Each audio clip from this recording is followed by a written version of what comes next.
In a quiet American suburb where white fences shine under the morning sun and neighbors greet each other with polite smiles, there lived a couple everyone admired, Emily and Richard. To the world, they were the perfect family. A handsome husband with a stable career, a loving wife dedicated to her children, and a home that looked straight out of a magazine. But what no one knew was that behind closed doors, the walls carried secrets. Secrets so heavy that they would one day shatter not only their marriage, but their entire lives. Emily had always believed in love stories. She grew up in a modest home, watching her parents struggle but stay together through storms. So when she met Richard, a man who spoke with confidence, who promised security, and who kissed her hand as if she was royalty, she thought her fairy tale had begun. Their wedding was small but magical. Friends whispered, "They are made for each other." And for a while, it seemed true. For 12 years, their life moved like clockwork. Richard worked late nights as a financial consultant, bringing home paychecks that paid for vacations, private schools, and a lifestyle Emily's parents could never dream of. Emily, in return, cared for their children, two bright-eyed kids who adored their father. They painted the image of a family Americans dreamed of. But reality was far from the picture-perfect smiles framed on the living room wall. It started with little things.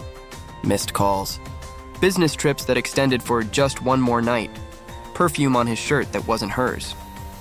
At first, Emily ignored it, convincing herself that she was imagining things. But suspicion is a seed. Once planted, it grows. She started noticing his phone always face down, passwords changed, and sudden arguments over nothing. The man who once stayed up late just to talk now came home only to sleep. One night, when Richard rushed to the shower, he left his laptop open. Emily's trembling hands hovered over the keyboard, fear battling with curiosity. And then she saw them, emails, love notes, pictures, her husband, her Richard, with another woman. The shock was like a blade piercing her chest. Her knees buckled, her body shaking as tears blurred the screen. The world she had built collapsed in a single heartbeat. Emily closed the laptop and pressed her palms against her eyes, trying to steady her breath. The house was quiet, too quiet. In the silence, the refrigerator hummed, the hallway clock ticked, and somewhere upstairs a toy car rolled slightly on the wooden floor as if the house itself had shifted with her world. She wiped her face, stood up, and walked to the window. Across the street, porch lights glowed. Somewhere, someone laughed. Life, it seemed, continued unbothered. But for Emily, time had split, before and after. She printed the emails. Her hands shook as the printer coughed out page after page, hotel confirmations, flower orders, dinner reservations for two, a secret lease document with Richard's name attached to an apartment address she had never heard of. She stacked the papers in a folder and slid them into the top of her closet behind winter scarves. When Richard stepped out of the bathroom, steam trailing him, she greeted him with the same smile she had worn for years. That night, in bed, she lay still while the ceiling fan traced slow circles above them. She didn't sleep. She counted each breath until dawn. Over the next week, she watched, not the way she used to, trusting, forgiving, but with a sharper lens. She noted the nights he stayed out late and the excuses he repeated. She compared bank entries to stories he told. She took photographs of receipts he left in the trash. She drove to the secret address on a rainy afternoon, parked across the street, and waited. When Richard arrived with a bouquet and a paper bag of groceries, the ache inside her numbed into resolve. She snapped a picture from the car, her fingers cold against the phone. On Sunday evening, while the kids were at a neighbor's movie night, Emily brewed tea and sat Richard down at the kitchen table. She pushed the folder toward him. He didn't touch it. His jaw clenched. His eyes flicked to the back door, as if calculating an escape. "It's not what you think," he said, his voice flat. She didn't argue. She didn't cry. She simply said, "I know. I'm filing. I want the house preserved, the savings split, and a plan for the children that keeps their world stable. I won't let you turn our life into a series of excuses." He left that night. He took only a suitcase, some shirts, and his electric razor. The next morning, Emily called a lawyer. Her lawyer, Ms. Carter, was a calm woman with a crisp voice and a desk that held no clutter. She listened as Emily spoke, occasionally asking for specifics, dates, and copies of emails. "You have more than suspicion," Ms. Carter said finally. "You have a financial trail. We'll request account statements and file for temporary orders to keep the house and funds from being moved." We'll also ask for a protective order on the marital assets. Do I have to tell the kids today? Emily asked, her voice barely above a whisper. Tell them the truth they can carry, Ms. Carter replied. That mom and dad are figuring out grown-up problems. That they are loved. The rest belongs to the court and to time. By week's end, papers were filed. The court issued temporary restraints. No selling property, no draining accounts, no sudden changes to the children's school. When the process server handed Richard the envelope outside the secret apartment, he didn't argue. He stared at the sidewalk and said nothing. That silence, once a comfort in their early years, now felt like a wall he had built to keep himself on the other side. Emily's nights were longer now. She rehearsed what she would say if he asked to come home. She practiced not apologizing for wanting a life that didn't hurt. She learned to make lists of bills due, lunches packed, soccer practice times. In the mornings, she tied shoes, zipped backpacks, and kissed foreheads with a steadiness she manufactured each dawn. The children watched her with wide, searching eyes, sensing a change they couldn't name. The courthouse was taller in person than in Emily's memories from civic classes. Its steps seemed to lean into the sky, and its doors were solid enough to hold 1,000 stories. Inside, the hallway smelled faintly of paper and coffee. People spoke in whispers, punctuated by the occasional echo of a slammed file drawer. Emily and Ms. Carter sat outside Department 3B, awaiting the temporary orders hearing. Richard arrived with his lawyer, Mr. Blake, a man who smiled without warmth. Richard didn't meet Emily's eyes. When their case was called, they stepped into the courtroom where a judge with patient eyes and a silver streak in his hair presided. The bailiff's voice filled the room. All rise. Ms. Carter spoke first. She outlined the marriage, the children, the property, the sudden changes, and the evidence of infidelity tied to marital spending. She asked for temporary possession of the home for Emily and the children, a freeze on certain accounts, and a standard possession schedule for Richard while the case proceeded. Mr. Blake countered with calm precision, pointing out that Richard had always provided financially and that Emily was using emotional accusations to strip him of access to assets he had earned. The judge listened, brows slightly furrowed. He asked questions about bank transfers and living arrangements. When he turned to Richard, his voice stayed even. Sir, is there anything you want to clarify about the funds spent outside the household? Richard cleared his throat. Business dinners, he said. The judge nodded slowly.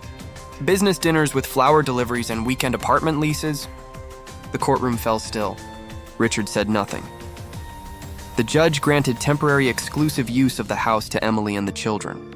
He set a temporary support amount and ordered discovery on all accounts, including the secret lease. He scheduled a status conference and urged both parties to consider mediation before trial.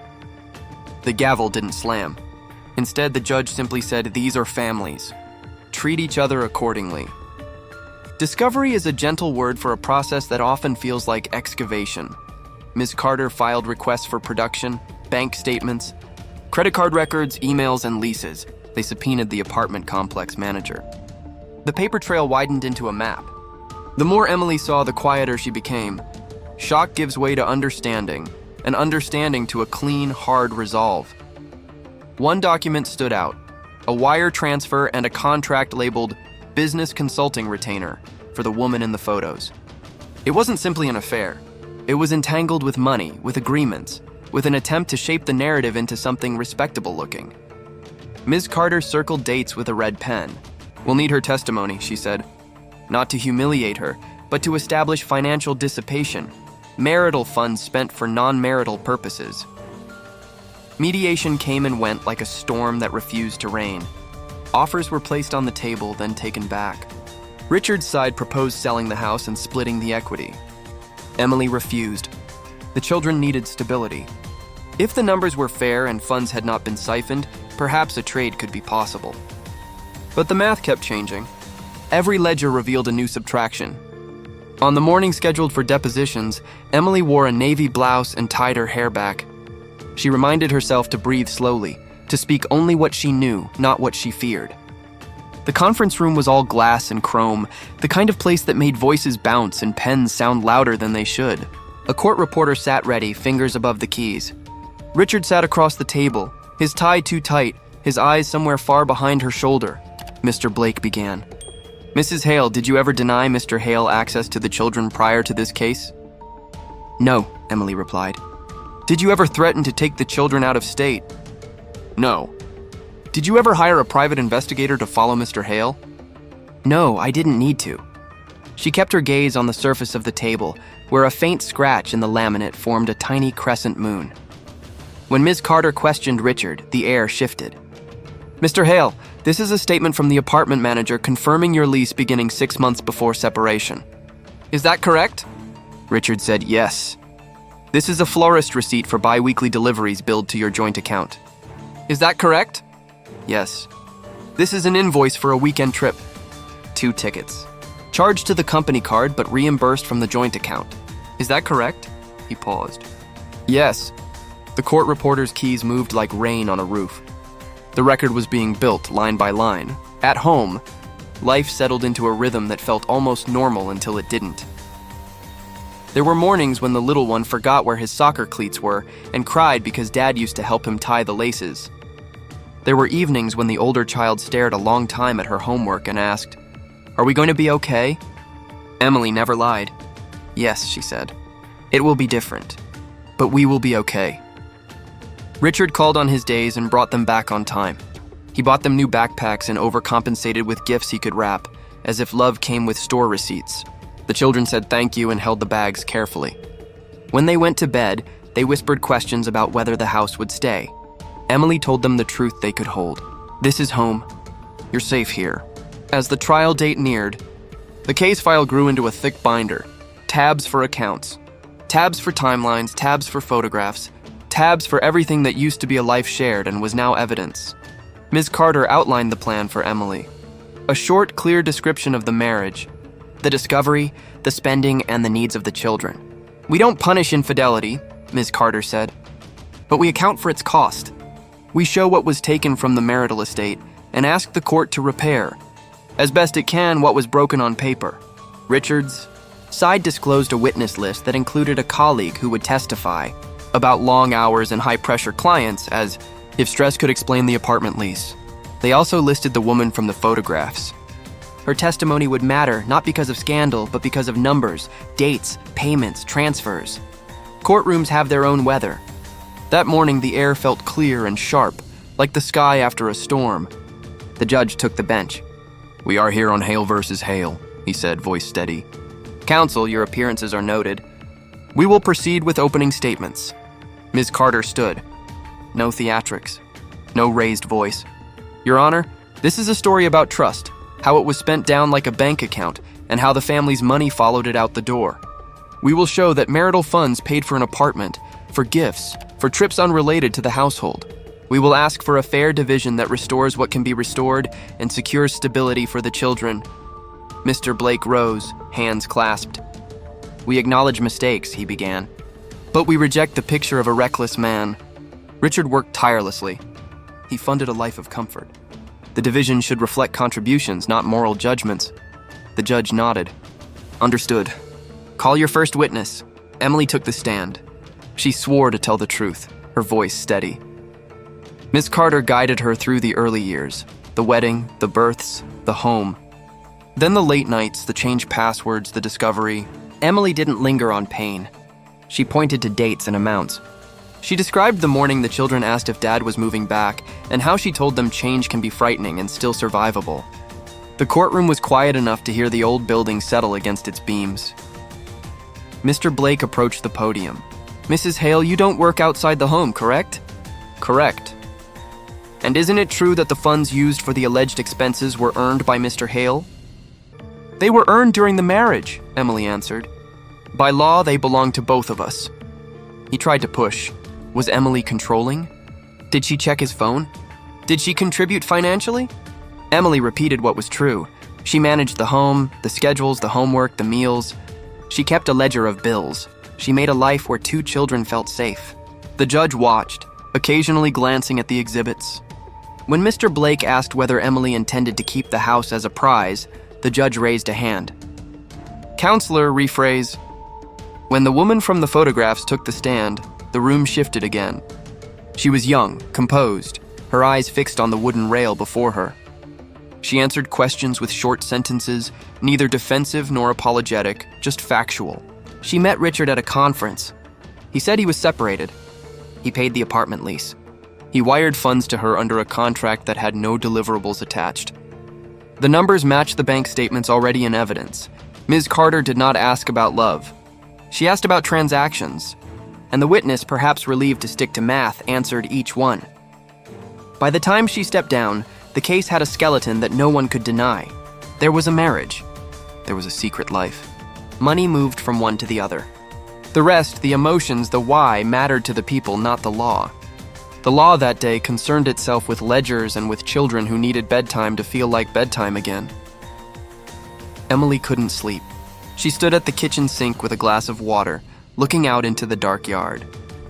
The porch light cast a pale circle on the steps. She remembered the day they moved in, how Richard had carried her over the threshold as a joke and then set her down, grinning. She remembered painting the children's rooms. She remembered thinking back then that the house was not just a building, but a promise. Promises break. Houses can still stand. Her phone buzzed. A message from Ms. Carter. "You did well today. Try to rest. We'll be okay." Emily put the phone down and walked through the quiet living room. On the mantel, the family photo still stood in its silver frame. She didn't turn it face down. She didn't throw it away. She simply dusted the corner with the sleeve of her sweater and left it where it was. Proof that a life had existed, and something else could exist after. The next morning, the courtroom gathered in the same way it had before. Lawyers with rolling cases, clerks with stacks of files, the judge with his careful, measured presence. He reviewed notes, shuffled papers, and addressed both parties. "I have considered the testimony and exhibits," he said. "I find that marital funds were used for non-marital purposes in a manner that materially depleted the estate. I find that the children's best interests are served by stability in residence and schooling." He paused. The room seemed to inhale. This court intends to issue a division that accounts for dissipation and protects the children's day-to-day lives. I will now detail the findings. The judge lowers his eyes to the written decision. The gallery leans in, the air taut as string. Emily folds her hands in her lap. Richard stares at a point on the wall as if bracing for weather. To be continued, the judge's full ruling, consequences, and the emotional aftermath in the next part.